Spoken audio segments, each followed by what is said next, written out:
Well, let's get started. Today, I want to share a very, very precious teaching to me that has had a big effect on my life and is continuing to have a big effect on my life right up until now. So, in Buddhism, there are basically three main branches: Theravada, which most of the teachings we've been doing up to now have been Theravada teachings. And Theravada is prevalent in Thailand, Burma, Sri Lanka, parts of Vietnam, and was very prevalent in India for a long time after the Buddha died. And then there's Mahayana, which uh, uh, was very prevalent in China and to a lesser degree in India. And then in the form of Zen moved to Japan. And today we're going to do a Mahayana or Zen teaching.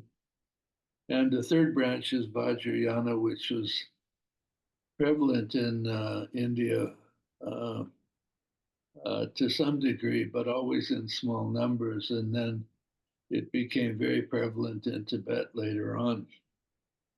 But in the time of the Buddha, one day the Buddha was supposed to give a talk, and he sat down and he was holding a flower, and he didn't say anything. And after a while, one disciple smiled, and the Buddha gave him the flower, and that disciple became the first holder of the Mahayana, or what would become Zen lineage, and so it was a direct mind-to-mind transmission, which is a phrase frequently heard in Zen, that it's a mind-to-mind transmission outside of the scriptures. Um, but since there's no self, how do you get a mind-to-mind transmission? That implies there's two minds, and so I'll leave that one for you to puzzle on. So the Mahayana lineage passed down master to master for about 40 or 50 generations until Bodhidharma.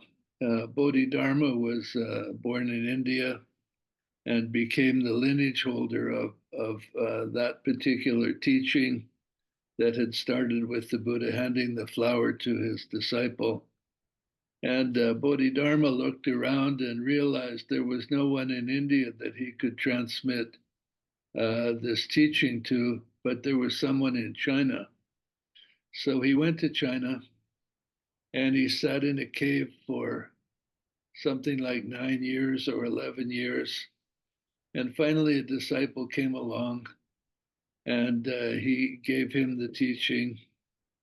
And then it was passed master to master in China for a few generations, and then eventually moved to Japan. So, in the Theravada view, the Theravada teaching, the teaching is basically summed up in the Four Noble Truths, that there is suffering, there is a cause of suffering, there is a cessation of suffering, and there is a path leading to the cessation of suffering. And we have looked at that view to some degree over the past. The Theravada view does not emphasize much no self.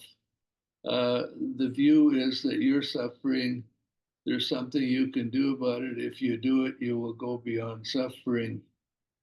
And Theravada teaching doesn't emphasize emptiness either. Not that those things are completely unknown in Theravada, but they're not emphasized at all. So, what we're going to see today is a completely different view of how the path can be approached. And then in the future teachings, we'll look at the Vajrayana view and the Vajrayana approach to awakening. So there are very few teachings from Bodhidharma available because he didn't talk much, and I believe he only had two disciples. So it wasn't like he had crowds of people and he was giving lots of discourses, and some of them recorded. There is a little bit of teaching available by him, but this is a teaching where he summarizes in a very short order what he teaches, and the teaching is called Outline of Practice. So this is from Bodhidharma.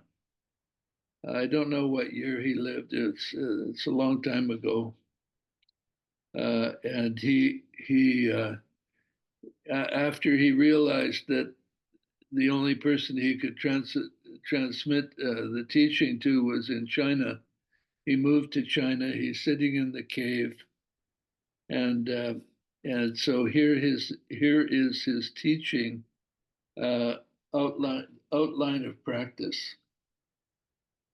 Many roads lead to the path, but basically there are only two: reason and practice. So many years ago, I studied Chinese, and what I discovered was that almost all the important Chinese words that I came across had many meanings.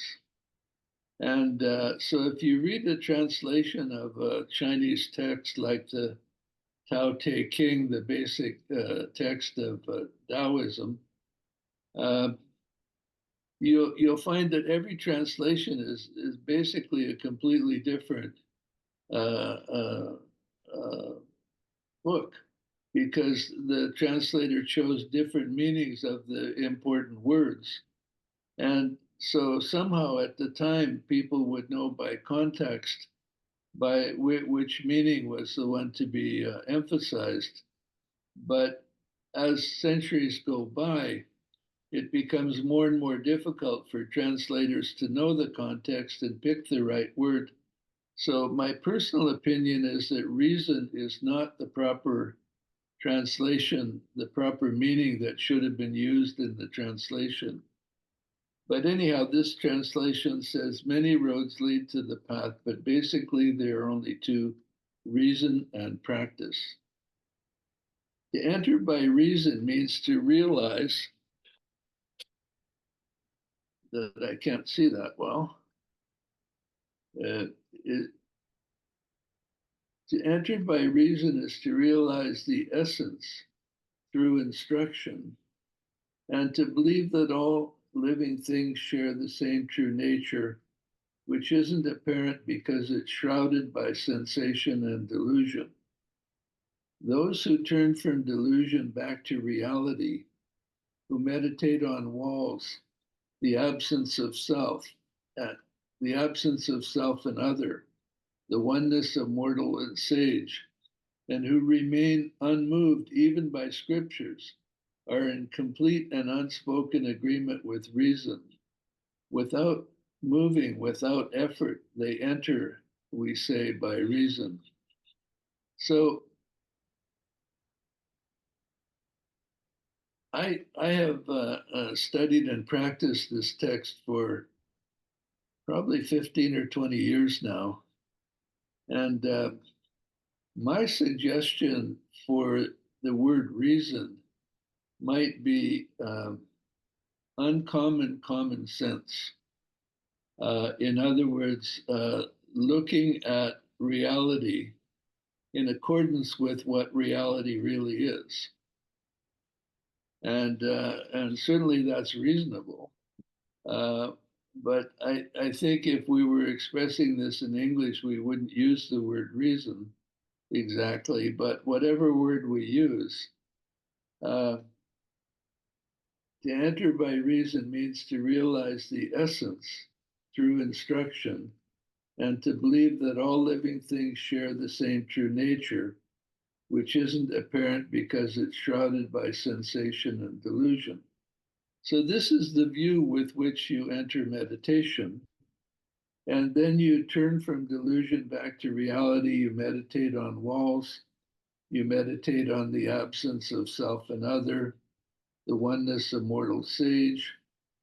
And then you develop equanimity to the point that you're unmoved even by scriptures. And in doing so, then you become to complete an unspoken agreement with reason. Without moving, without effort, they enter, we say, by reason. So, uh, so this without moving, without effort, they enter, we say, by reason. I'll talk about that a little bit more when we go to the second teaching, because that's very, very, very critical in the higher stages of spiritual progress. But let me talk about it a little bit more. And if I forget, please remind me. Now, the second part of the teaching is longer. It's the other way to enter the path is by practice. To enter by practice, now it's going to mean something. Practice is going to mean something completely different than you're expecting. To enter by practice refers to four all-inclusive practices: suffering injustice, adapting to conditions, seeking nothing, and practicing the Dharma. First, suffering injustice. When those who search for the path encounter adversity, they should think to themselves, in countless ages gone by, I've turned from the essential to the trivial and wandered through all manner of existence, often angry without cause and guilty of numberless transgressions. Now, though I do no wrong, I'm punished by my past. Neither gods nor men can foresee when an evil deed will bear its fruit. I accept it with an open heart and without complaint of injustice. The sutras say when you meet with adversity, don't be upset because it makes sense. With such understanding, you're in harmony with reason. And by suffering injustice, you enter the path. So one of the reasons that this teaching is so near and dear to my heart is that I had so many, I have so many uh, physical and other karmic negative occurrences. My health started falling apart many decades ago, and I developed disease after disease and painful condition after painful condition. And so it was very important for me to encounter this teaching. When those who search for the path encounter adversity, they should think to themselves, in countless ages gone by, I've turned from the essential to the trivial and wandered through all manner of existence, often angry without cause and guilty of numberless transgressions. That basically sums up my past lives. Now, though I do no wrong, I'm punished by my past. Neither gods nor men can foresee when an evil deed will bear its fruit. I accept it with an open heart and without complaint of injustice. The sutras say when you meet with adversity, don't be upset because it makes sense. With such an understanding, you're in harmony with reason, and by suffering injustice, you enter the path. So many of you are in pretty good health and pretty good shape, and don't. And in a country like Canada, sometimes you don't encounter very much adversity, but there are some of us that have serious medical problems or other problems, um, and this teaching is the path to living in total acceptance of whatever goes on with you and whatever is presented to you and whatever happens to you. And is total acceptance of what is the fundamental foundation of spiritual progress. If you're having resistance to what is, that is a distinct roadblock on your path to liberation. Complete total acceptance without any reservation is the higher path, is the path after you've made significant spiritual progress.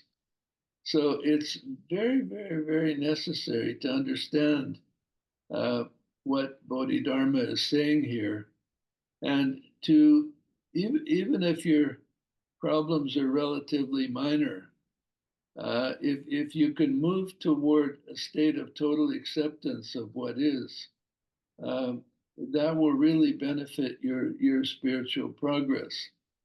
And it isn't just having diseases and disabilities and so on.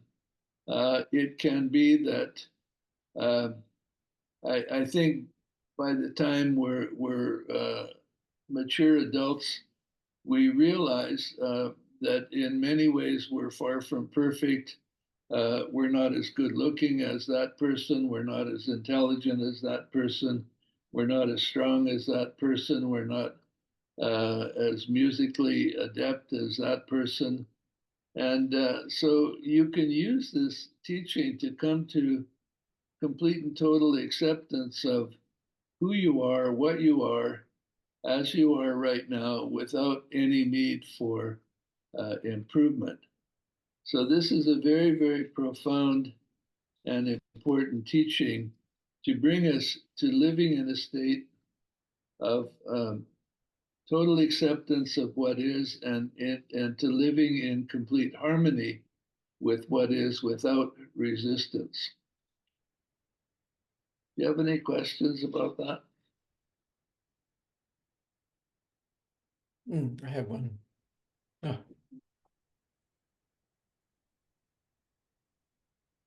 I'm not hearing anything. Oh, I would speak then. In terms of accepting, this became really important to me when I was working in the healthcare, that people would have all these problems and there would be a lot of judgment on this lifestyle led to this situation, or other things. And ultimately, you get down to the work to attend to that person's problem, but there's certain clinical assistance. You just say, "Oh, I've got to do this. It's got to be done," and just get on with it. And it was you could see the judgment, but you could also see that getting down to brass tacks, as it were, which is really helpful because you just sort of get on with it, and it helped. Being forced into a situation where you just had to do it and put behind you all the mental talk, I guess. Yeah. Yeah, that's it. That was really helpful for me to let go of all that dialogue that wasn't helpful. One thing I would point out is that, and I encountered this a lot too in my working life, that people would judge people because maybe of choices they made in the past. Uh, they they resulted in having diseases or medical conditions, but nobody stops to consider what was the cause and condition of them making those choices in the past, which and it's an endless cycle backward. And ultimately, we all have in our past made bad choices. And sometimes the results are horrible of bad choices. Sometimes they're not quite so bad. But if you really apply insight and intelligence to that, it's impossible to pass judgment on anything anybody does. Because if they did something that resulted in a bad outcome, well, there was a reason that they did it. and it just keeps going back and back and back. But yeah, coming to acceptance, and as you know, in working with people with diseases, is when people get a disease, the first stage of dealing with that is denial. And then they gradually and reluctantly move toward acceptance. Um, but there's a lot of times, why me, and all kinds of questioning and resistance to the fact that it's happening. Uh, so yeah, so this teaching is very helpful for um, uh, having acceptance both of your own stuff and of everybody else's stuff. I have a And question. yeah. So I see this like there's this level, this acceptance of what is, but what if, like for me as a parent, if I see that there's something like that doesn't seem right, or like with I don't know how to explain it, but like for example, like with my son, like with Nathaniel, and there's something like he's very angry all the time, and I feel like there's like, when do you go to get help? Because if you just accept it and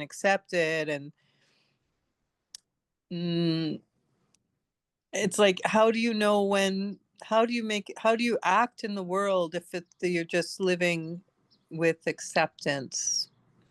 Or how do you support, like how do I support my son to be healthy in his mind, and with that understanding? Yeah. So this teaching is about not holding on to bitterness or anger about what you did in the past that resulted in your current difficulties. It says nothing at all about parenting. So to give you an extreme example, somebody has a child, and then the child cries because it's hungry, and the parent says, "Oh well, they're crying because they're hungry. I accept that," and they don't do anything about it. That's absolutely ridiculous. So when you're raising a child, you look out for the welfare of the child, and when you can, you act to benefit that child. So how and when you act and what benefit you offer is your judgment. So if there's something going on and you think you can help, or you think something needs to be done or whatever, then you do that. That's your parental responsibility. And it really doesn't have anything to do with this teaching. This, Okay. this teaching is getting rid of bitterness and anger because you something happened to you and you didn't like it. Okay. It's about that, and so fulfill your parental responsibilities. Do what you think you need to do, and don't bring in this teaching when you're doing that. Okay. Yeah. Thanks. I have a question. Jim has a question. Mingyur Rinpoche talks about meditating on pain, and he said when he was a young monk, they were directed to sort of just induce sort of mild pain by like digging their fingernails into their palms or biting their lower lips, and then just to be with that. Yeah. But it sounds like that is more or less in line with the sort of practice that you're talking about. Is that right? That is some sort of training to be able to develop equanimity about painful states. Okay. And that's what this teaching is about. But those particular methods, I'm not familiar with them. Okay. Yeah. Hi, Lama. I had a question, follow-up question. Yeah. I was wondering if it's correct to say, maybe in Indira's situation, for example, if you have a son that is you're having emotional feelings towards how they're acting, is it correct to say if I accept that situation, my mind will be more balanced with it, and hence I can make a better decision about that situation? So it's Yeah. the practice doesn't have to do anything with the decision making part, but it enables me to make that decision in the best way possible because I have accepted it. Is that correct? Yeah, acceptance plays a role in this way. So you have a child, the child is having a problem. You could adopt the view, oh, that child shouldn't have that problem, or it's not fair that my child has that problem and somebody else's. So you have to accept the fact that your child has the problem that they have, but then you can be free to try to help them with that problem, or to help them with what they need. So again, it's if your child has a problem and you put all your energy into resisting the fact that that problem is there, you're not doing yourself any good and you're not doing the child any good. So yes, you accept that that's the way it is. So you have a child that's uh, uh, a little violent, or a little withdrawn, or well, there's so many possibilities. You accept that fact, and then having accepted that fact, you try to help in whatever way you can. Does that answer the question? Absolutely. Thank you. Okay.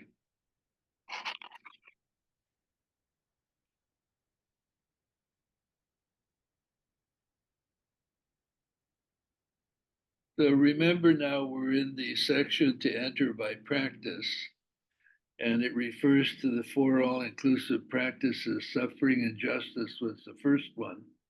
The second one is adapting to conditions. Second, adapting to conditions. As mortals, we are ruled by conditions, not by ourselves.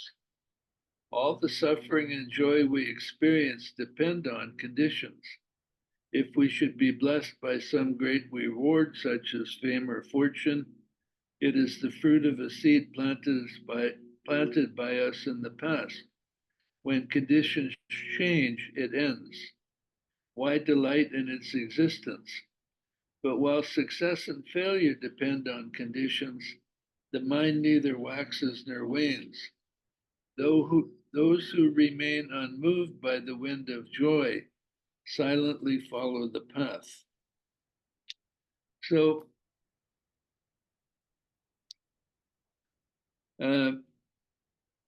when I first entered the Dharma in the 1960s, I didn't have any ability to earn any money. I always worked for minimum wage, and because of that, I couldn't travel with Rinpoche, and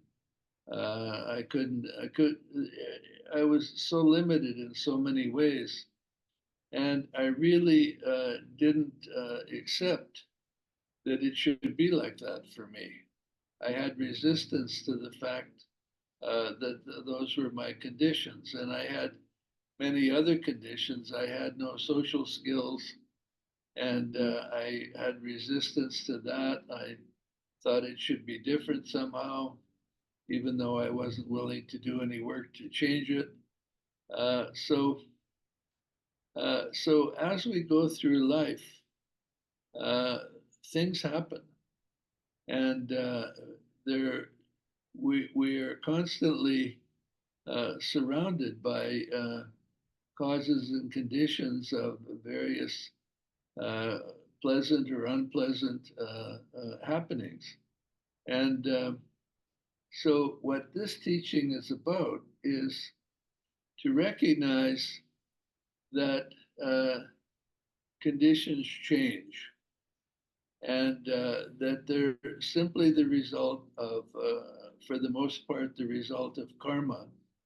And so don't make a big deal about them. If something good happens, don't make a big deal about it. If something bad happens, don't make a big deal about it. In other words, develop equanimity and adapt to whatever comes your way.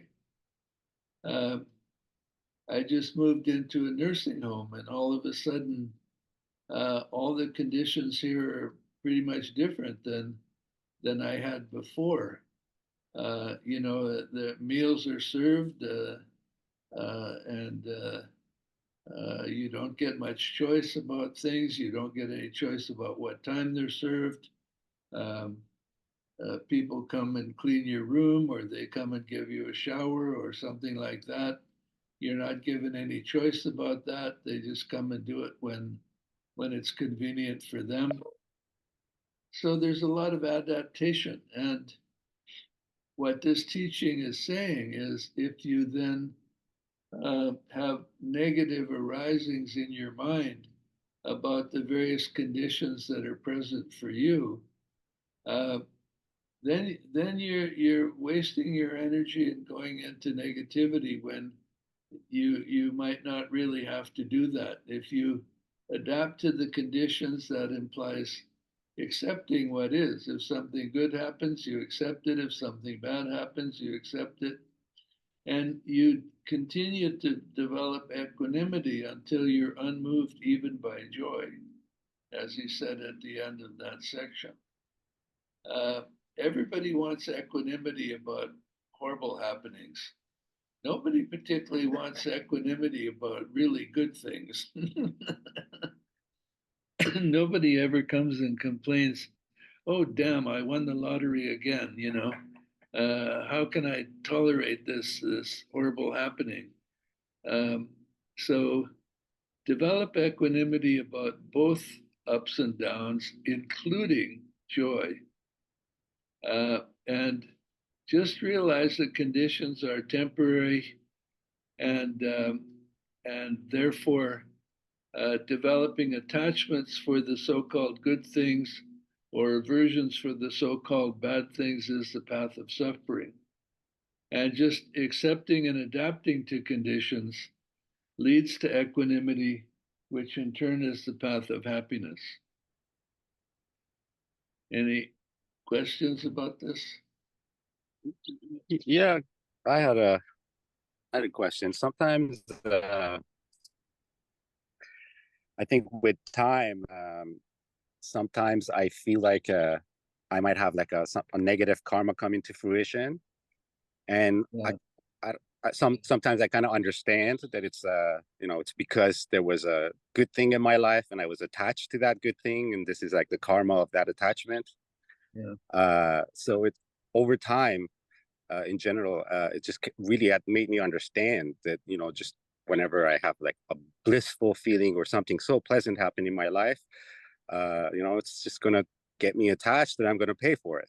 So like nowadays, to the point where I'm really frightened of blissful states or joyful states, like actually frightened. Like when it comes up, I'm like, oh my God, like this is like, if I don't pay attention, I'm going to really, really pay for this because I'm just going to get attached and I have no idea what karma is going to come out of that.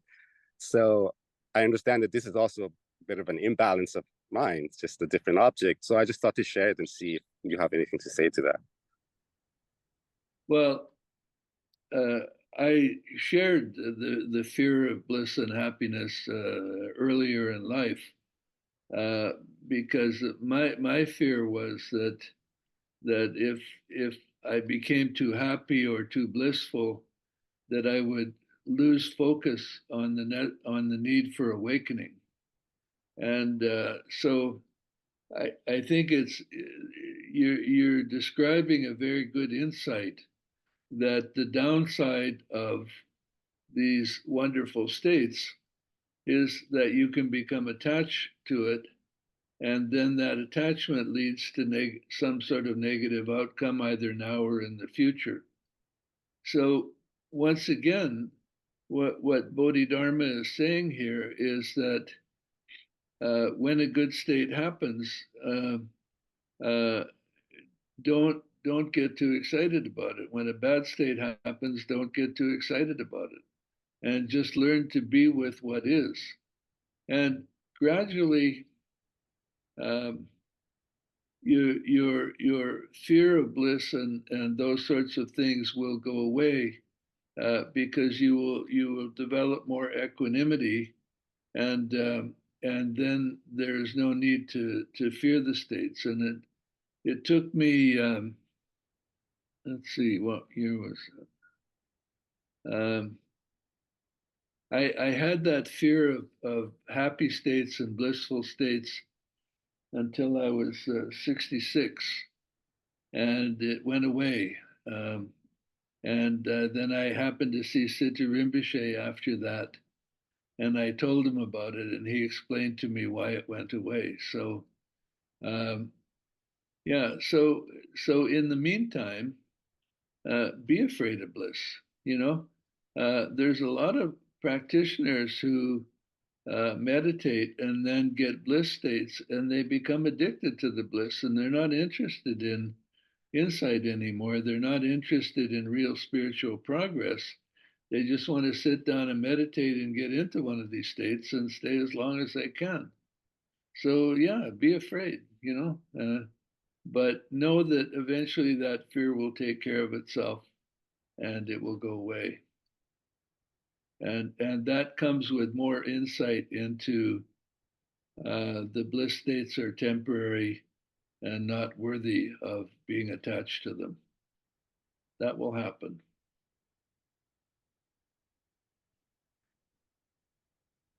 Any other questions up to now?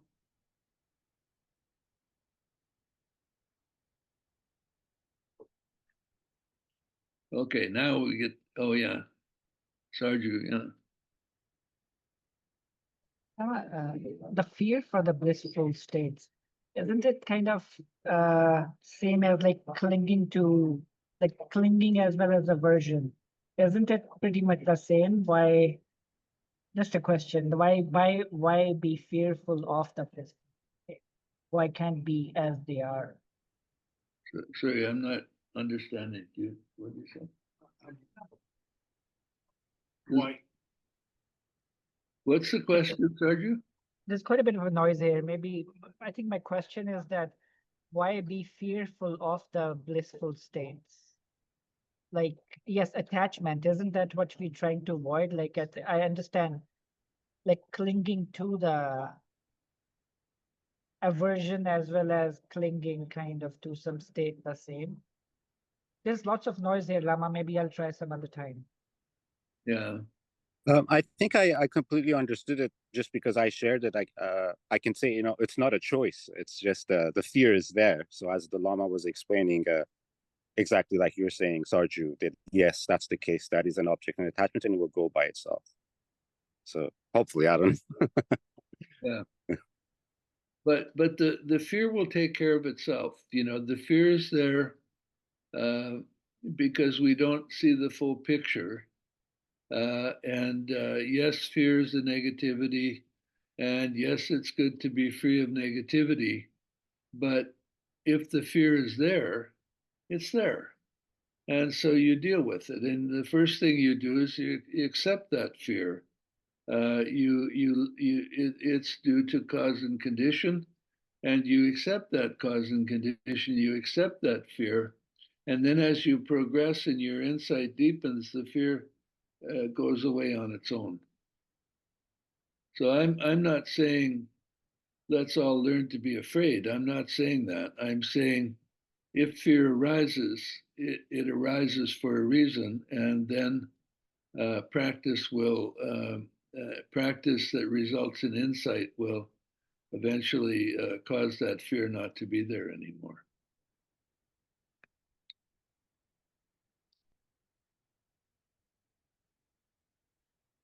So now we're getting to the really, really exciting part.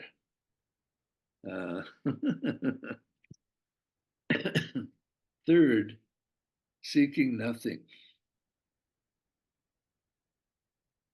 So in the Theravada teaching, you seek enlightenment in order to go beyond suffering. In Mahayana, he says, third, seeking nothing. People of this world are deluded. They're always longing for something, always in a word, seeking. But the wise wake up. They choose reason over custom. They fix their minds on the sublime and let their bodies change with the seasons. All phenomena are empty. They contain nothing worth desiring. Calamity forever alternates with prosperity. To dwell in the three realms is to dwell in a burning house. To have a body is to suffer. Does anyone with a body know peace? Those who understand this detach themselves from all that exists and stop imagining or seeking anything. The sutras say, to seek is to suffer, to seek nothing is bliss. When you seek nothing, you're on the path. So, in the Theravada teachings, I talked about what I call the attraction aversion mechanism, where we have some sort of subtle discontent with what's actually available, and we want to improve that by getting something we like or getting rid of something we don't like. And this is talking about the same thing. Namja Rinpoche, at one point, in one teaching I received from him, called it the endless seeking improvement. And so when I encountered this teaching and I put it to practice, I noticed that every 2 minutes, or even more often, something would occur to me that would be considered seeking. That there's a slight pain in my hip. If I shift my position, it will be better. What this teaching of seeking nothing taught me was to recognize this constant desire for improvement, either by getting something positive or getting rid of something negative. So seeking nothing, overall in the path in Dharma, you have to begin as a seeker. Namjo Rinpoche said on one occasion, craving for enlightenment is the path. And so you become a seeker of enlightenment. Once you make significant spiritual progress to the point that you will not give up the desire for enlightenment, you will not give up going after enlightenment, then things switch and it becomes much better to seek nothing. Seeking nothing is also the pathway to full acceptance of what is all the time, which is the enlightened state. In the enlightened state of mind, beings seek nothing, and they simply are aware of whatever reality is presented to them, and they're aware of that reality as it changes. And they don't have any reaction or preference to what that reality is or how it changes. They have reached perfection in seeking nothing. The enlightened state of mind is complete acceptance of what is without seeking anything different whatsoever.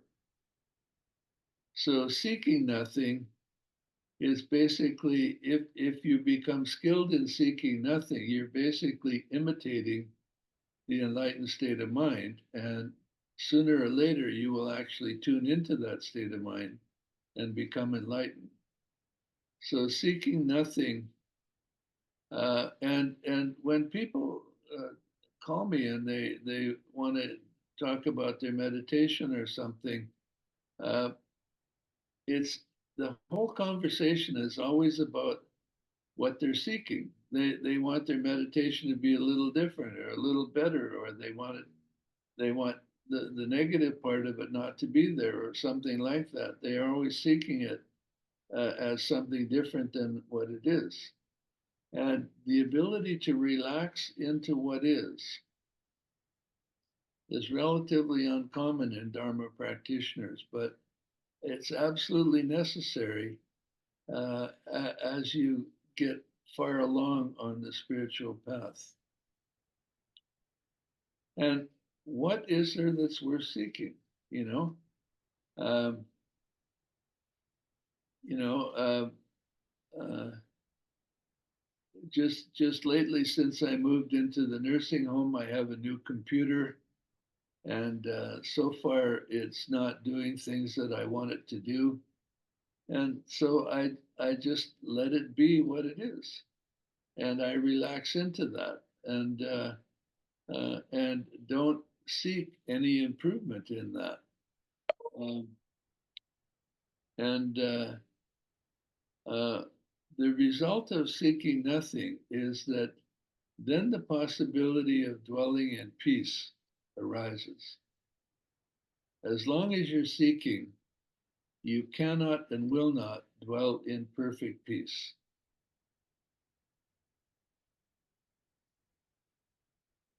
And as long as you're not dwelling in perfect peace, you cannot and will not attain the moment of enlightenment. In the 7 factors of enlightenment, it includes being totally okay with what is.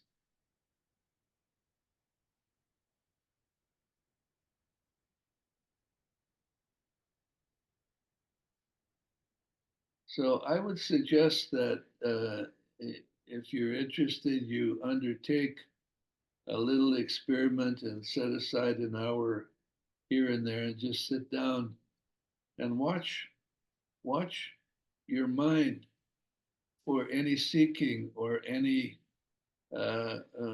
wanting to improve things in any way.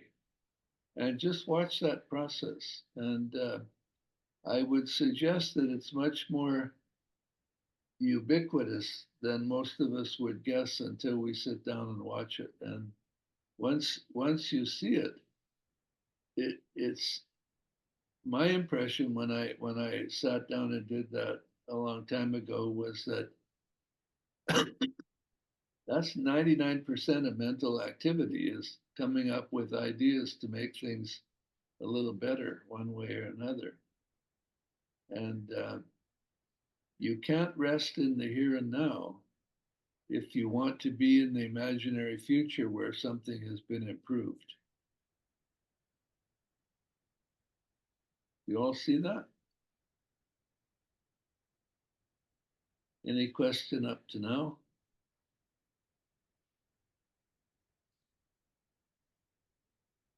Jim?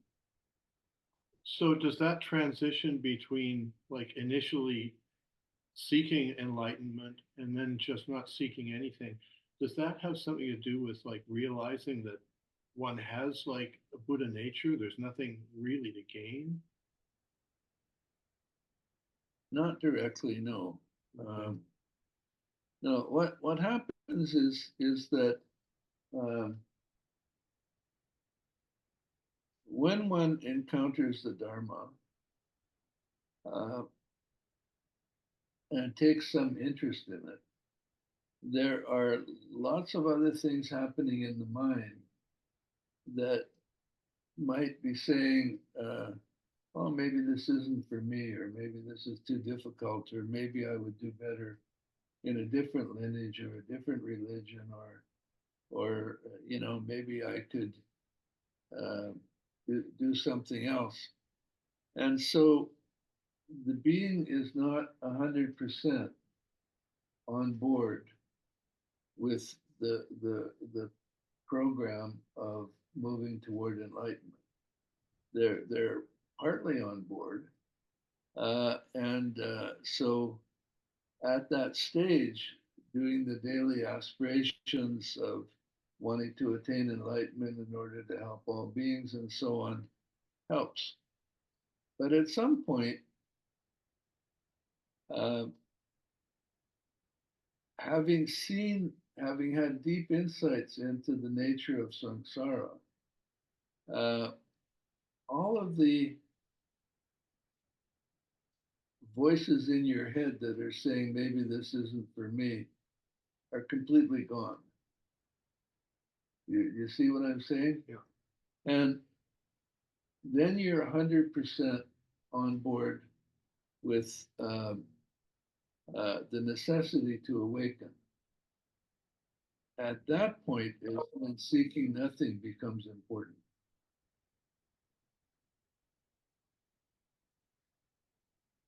And if you seek nothing and find it, let us know. Let us know how that goes. Okay.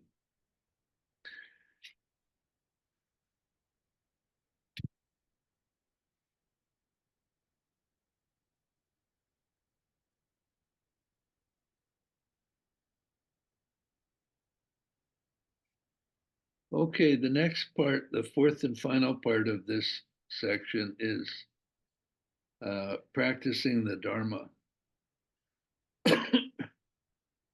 Now, once again,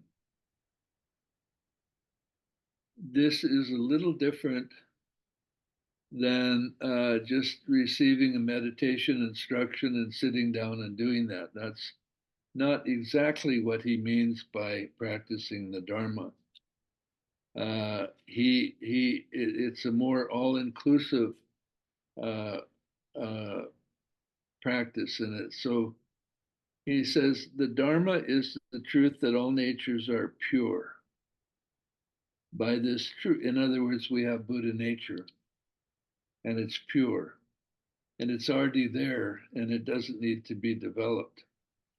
By this truth, all appearances are empty. Defilement and attachment, subject and object, don't exist. This is the Mahayana view. Defilement and attachment, subject and object, don't exist. The sutras say the Dharma includes no being because it's free from the impurity of being, and the Dharma includes no self because it is free from the impurity of self. Those wise enough to believe and understand these truths are bound to practice according to the Dharma. It's not enough to believe them. You have to understand these truths. And if you understand them, then you're bound to practice according to the Dharma. And since that which is real includes nothing worth begrudging, they give their body, life, and property in charity without regret, without the vanity of giver, gift, or recipient, and without bias or attachment. So the first aspect of practicing the Dharma according to Bodhidharma is charity, which is the first of the parami, the sixth parami. Have we done a talk on the sixth parami yet, or is that to come? Probably to come. No, we haven't done it yet. Okay. So the first part of practicing the Dharma is generosity, according to Bodhidharma. And then it goes on, and to eliminate impurity, they teach others, but without becoming attached to form. Thus, through their own practice, they're able to help others and glorify the way of enlightenment. So the second aspect of practicing the Dharma is to help others with their Dharma practice. And finally, and as with charity, they also practice the other virtues, which are the six parami, which maybe we'll talk about next time. But while practicing the six virtues to eliminate delusion, they practice nothing at all. This is what's meant by practicing the Dharma. So his instruction on practicing the Dharma is the sixth parami, which it accumulates all virtue and goodness, and at the same time recognizing the ultimate emptiness of that. So you practice the six virtues, but in fact you're practicing nothing at all. And this is what's meant by practicing the Dharma. So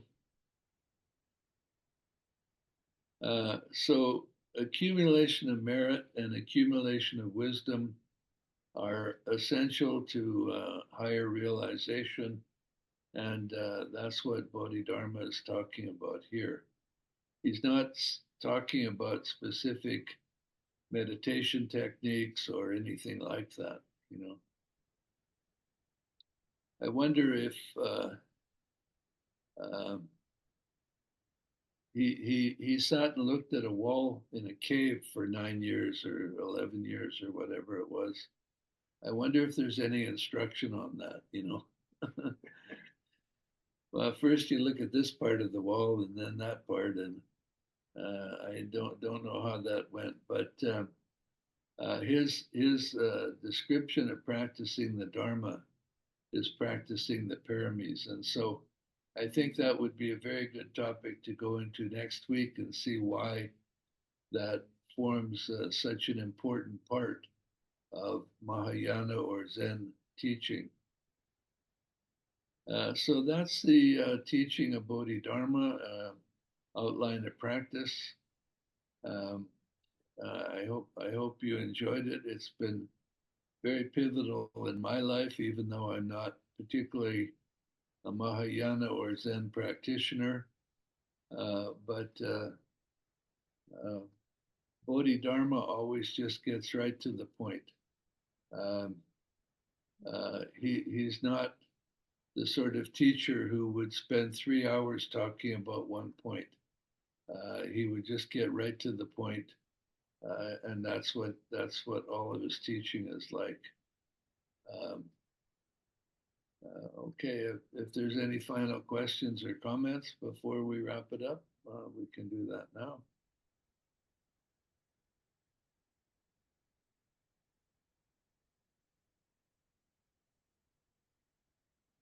Yeah.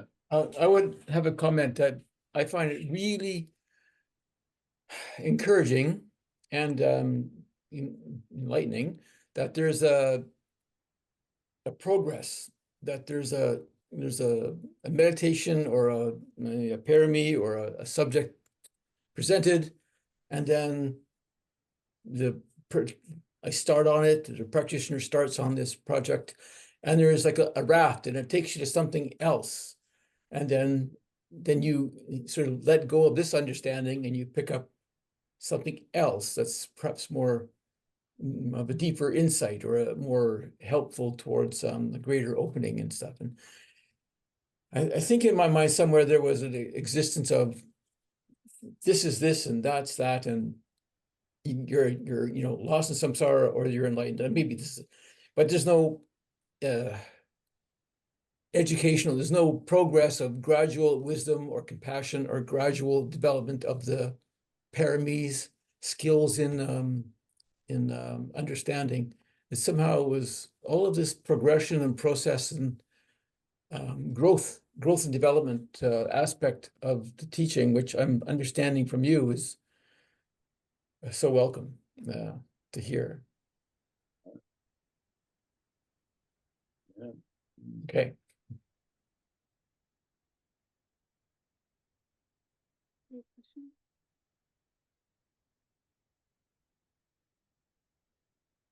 Okay. Pardon? Kim, I have a question. Yeah.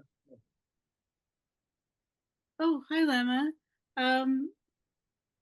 I guess what I was feeling with what you were discussing about equanimity is, if there's acceptance, then maybe you can cease looking for improvement, say in your circumstances in the moment, and not approach progress through outer means, but through inner means, maybe?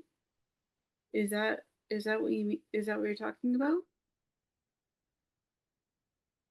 Is that what Bodhidharma is saying? Say that again. Okay, like Bodhidharma is saying that, and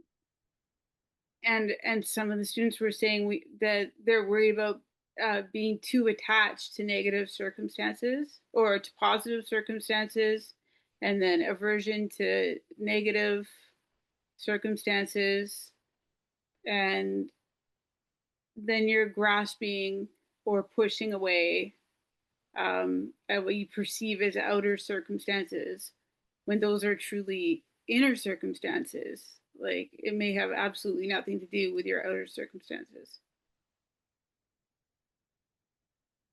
And maybe Well, that looking inside yourself for peace as opposed to outside of yourself. Does that make sense?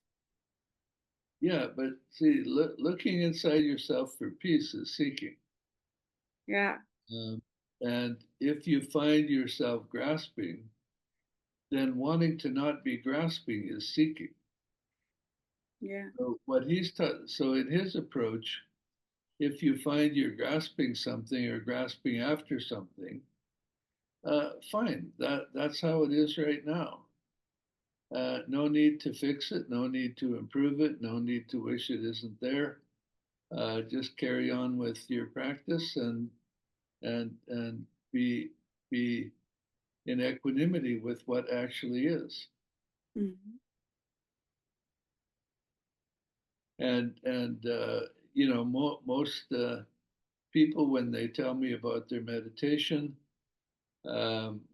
something comes up that they don't like, and they want to know how to get to a better state or a more pleasant state, or if they have a good state, they want to get back to that state.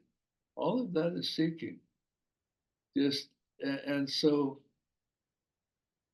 seeking nothing is that even when some negativity arises in you, or some positivity or anything, it's okay. It's just what is right now. And you don't seek to get rid of it. You don't seek to improve it. You don't seek to avoid it. You don't seek to change it. It's just what is right now, and you just leave it alone, without any uh, effort to change things to a so-called better situation.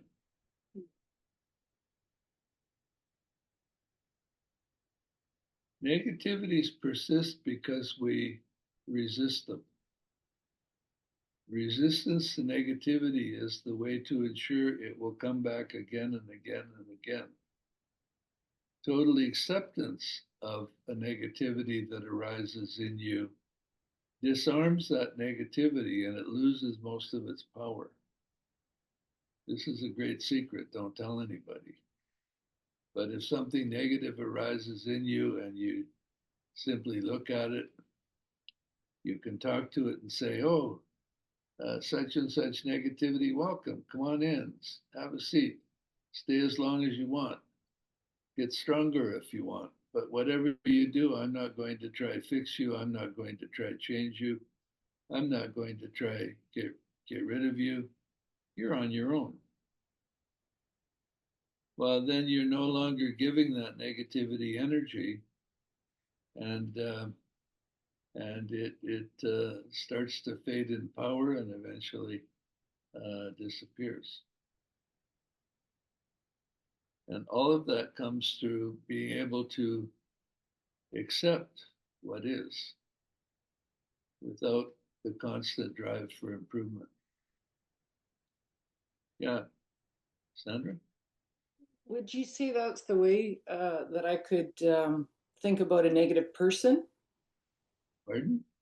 do you think I could use that same skill with a negative person? So a negative person is behaving in a certain way, accept that that's the way they are, and welcome them in. But realizing that they're independent, they're on their own. Yeah, that's just about it. Yeah, that's just about it. The problem with that is that you can wind up wallowing in their misery with them. Mm-hmm. So if you can accept them, that's how they are, and not buy into their expression of their negativity, such that you remain at peace and mindful and calm and clear, then that's fine. Mm.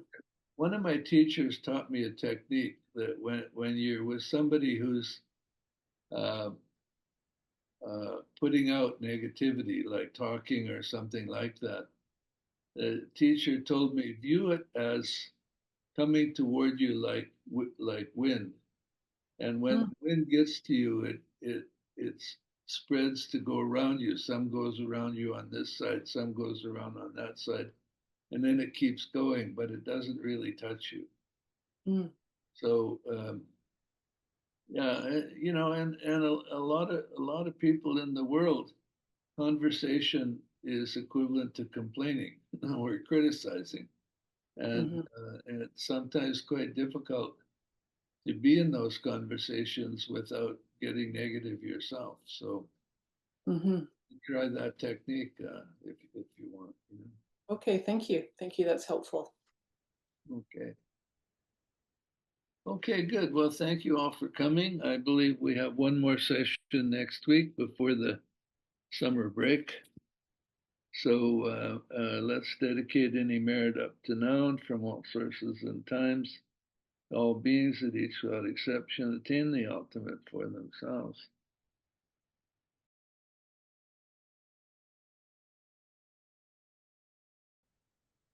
Yeah, so just while we're waiting, I now live in a nursing home. I thought that was a home for nurses, but it's not. There's no nurses here, just old people. And, when I went for dinner the first time and they asked my age, it turned out I was the youngest one.